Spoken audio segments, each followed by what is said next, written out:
जोंनि बिमा बिफाया इसोरनिफ्राय सेकेन्ड गदे इसोरा एग्जाम्पोल हिसाबै जों बुंनो हायो इसोरा उदै सिङाव जोंखौ बिमानि गोरबोआव सोरजिग्रा आसबाद होग्रा इसोरनि आसबाद नङाबा जों जोनोम जानो हाया सेकेन्ड जोनोम होग्रा प्रेक्टिकेल जोनोम होग्राया बिमा बिफा सेकेन्ड गड संसार बिमा बिफा सेकेन्ड गडआ जोंनि बिमा बिफा सेकेन्ड गडआ ओंखायनो खेला नङा आरोना जोङो जाम्बा जाम्थाबाबो दादाम ब्रह्माया जानो नोंनि अबस्था बिदिबा नों जों धोरोम हानानै नों फोरों मोन्दों फराय मोन्दों सोलों मोन्दों टाउनाव थानो मोन्दों नोङो बेसेबां देरबानो खोथा नोंखौ गोलोमदै थियाव जमा होनानै साइकेल गैया मा गैया मटर गैया गोदोनि सम नोंखौ जाहैदों लोंहैदों नोंखौ टाउनाव उदां दोनदों बिदि बुंनो समायदों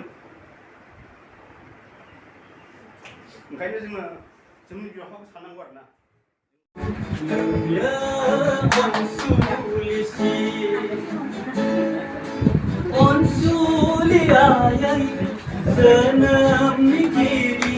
गोबावफ्राव लाय गोबावफ्राव लाय खेबसे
Gaya se besen